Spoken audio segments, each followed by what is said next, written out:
Hi అండి. Hi అండి. Follow అవుతున్నారా బిగ్ బాస్? బాగా. లాస్ట్ వీక్ ఎలిమినేషన్ ఏదో అనుకుంటే ఏదో జరిగింది. అవును. అభయ్ ఎలిమినేషన్ ఎంతవరకు కరెక్ట్ అనిపించింది మీకు? అబ్బాయి ఎలిమినేషన్ బాగా ఫేక్ అనిపించింది నాకైతే. ఎందుకంటే పాపం సరి చేసుకునే ఛాన్స్ ఇవ్వాల్సిందే, ఛాన్స్ ఇవ్వలేదు. ఛాన్స్ ఇవ్వకుండా ఒకటే ఒక ఓడితోనే బయటికి గెంటేయడం కొద్దిగా అంత. ఈ రోజు ప్రోమోలు చూసుకున్నట్టయితే అభయ్ గుర్తొచ్చాడు నాకు ఫస్ట్ టైము. నిజంగా బయాస్డ్ బిగ్ బాస్ నేను ఎందుకు అంటున్నానంటే, కాంతారా టీము ఓడిపోయినప్పుడు కాంతారా టీంతోనే డిస్కషన్ జరిపి ఒక మనిషిని పక్కెట్టాలి. అది శక్తి టీంకి ఇవ్వడం బిగ్ బాస్ అది చాలా అన్యాయం అన్నమాట. అలా చేయకూడదు. ఎందుకంటే వాళ్ళు ఓడిపోయినప్పుడు వాళ్ళనే డిస్కస్ చేసుకుని వాళ్ళని పక్కన పెట్టారు. ఈ రోజున వీళ్ళు ఓడిపోయినప్పుడు వాళ్ళు డిసైడ్ చేయడం ఏంటి? దీన్ని ఏమంటారు? బయాస్డ్ బిగ్ బాస్ అంటారు కదా. ఆయన డిసిషన్ తీసుకున్నట్టే కదా. ఆయన ఏదో కాంతారా టీంని అనగదొక్కాలనే ఉద్దేశంతో ఆ డిసిషన్ తీసుకున్నట్టు నాకైతే అనిపించింది. ఇంకా సోనియా బాట్లోనే నిఖిల్ అసలు అంటే లాస్ట్ 2 వీక్స్ నిఖిల్ మీద ఒపీనియన్ ఒకలా ఉండే, బట్ ఈ థర్డ్ వీక్ లో నిఖిల్ మీద ఒపీనియన్ కంప్లీట్ గా చేంజ్ అయిపోయింది అని అంటున్నారు.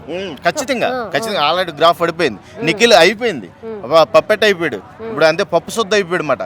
సోనియా కీలు బొమ్మ అయిపోయాడు. సోనియా ఏది చెప్తే అది వినేలాగా కీలు బొమ్మలా తయారు చేసింది సోనియా.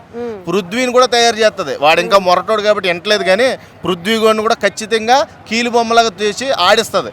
ఈమె ఆడిందే ఆట పాడిందే పాట. ఇప్పుడు బిగ్ బాస్ లో ఖచ్చితంగా నాకు ఆ అమ్మాయి మాట వినబడినా, ఆ అమ్మాయి ఫేస్ కనబడినా నాకు చాలా కోపం వస్తుంది. నిజంగా ఇరిటేషన్ వచ్చేస్తుంది నాకు. ఈ సోనియా ఫేస్ చూస్తుంటేనే ఇరిటేషన్ వస్తుంది నాకు, అంత కోపం వస్తుంది.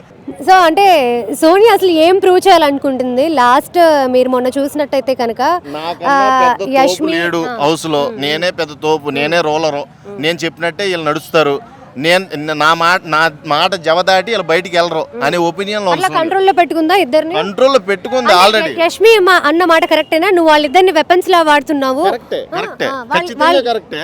యష్మి మాట్లాడింది కరెక్టే. అన్ఎక్స్పెక్టెడ్ గా నేను ఊహించింది ఏంటి, ఆ అమ్మాయికి డిఫెండ్ చేసే స్కిల్స్ ఉన్నాయి కాబట్టి ఆపోజిట్ టీంలో ఉంటే యష్మి బాగుంటుందని నేనైతే అనుకున్నాను. కానీ తీరా ఇటు తిరిగి ప్రేరణ కోసం సాక్రిఫైస్ చేసి శక్తి టీంలోకి వెళ్ళడం అది కొంచెం నాకు అవలా. ఎందుకు ఆ టీంలోకి ఎందుకు వెళ్ళింది యష్మి? సేఫ్ గేమ్ అన్నా మళ్ళీ ప్లాన్ చేసిందా? ఎంతసేపు సేఫ్ గేమ్ ఏమన్నా మళ్ళీ మొదటికి వచ్చిందా అనిపించింది నాకు. అది నాకు నచ్చలేదు.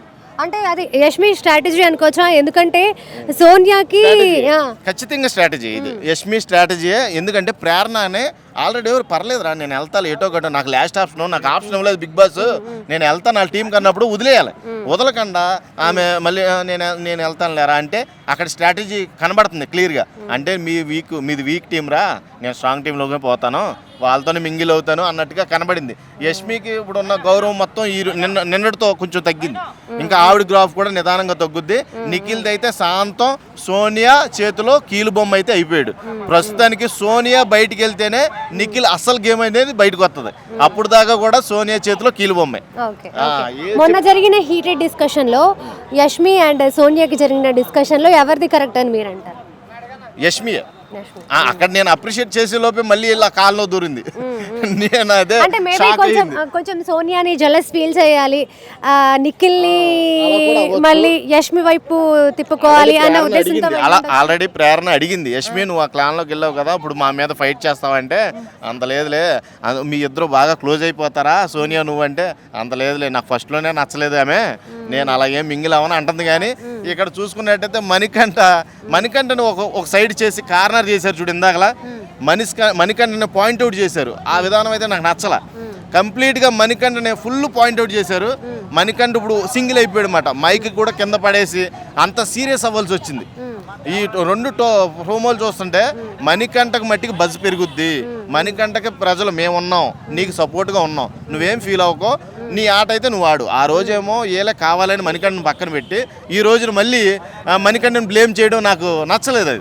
అది చాలా అన్ఫేర్ గేమ్ ఆడుతున్నారు వీళ్ళంతా గ్రూప్ గేమ్ ఆడుతున్నారు. పృథ్వీ, సోనియా వీళ్ళందరూ కూడా గ్రూప్ గేమ్ ఆడుతున్నారు. ఈ గ్రూప్ గేమ్ ఉన్నంతసేపు కూడా బిగ్ బాస్లో నిఖిల్కి బజ్ అనేది ఉండదు, హైప్ అనేది ఉండదు. చీఫ్ కింద అన్ఫిట్ అయ్యాడు. ఇప్పుడు అంటే సోనియా అవసరాన్ని బట్టి హౌస్ లో ఉన్న వాళ్ళని ఒక్కొక్క సిచ్యువేషన్ కి ఒక్కొక్కలా తన గేమ్ కి అవసరం అయితే గేమ్ కి ఆర్ ఎల్స్ ఇంకా ఏదైనా స్ట్రాటజీ అలా యూస్ చేసుకుంటున్నాడు. ఖచ్చితంగా వాడుతుంది. నేను చెప్తున్నాను కదా అదే ప్రతి ఇప్పుడు నిఖిల్ గారిని అంటే నిఖిల్ పృథ్వీ అని కాకుండా ఇంకా మణికంఠ కావచ్చు, ఎవరైనా ఇప్పుడు సమయానుసారంగా మార్చుకుంటుంది, ఆమె వైపు తిప్పుకుంటుంది.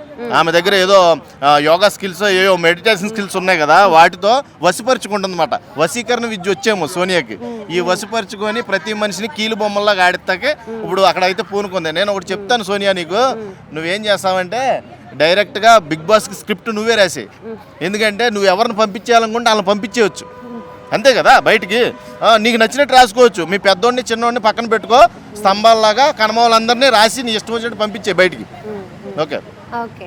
అండ్ ఈ వీక్ ఎవరు వెళ్ళిపోతారు అనుకుంటున్నారు? ఈ వీక్లో ఖచ్చితంగా సోంపాపుడు సోనియా అయితే బయటికి వెళ్ళాలి, లేకపోతే ఆట మొత్తం ఖరాబ్ అయిపోద్ది. బిగ్ బాస్ 8 ఎవడో చూడడం.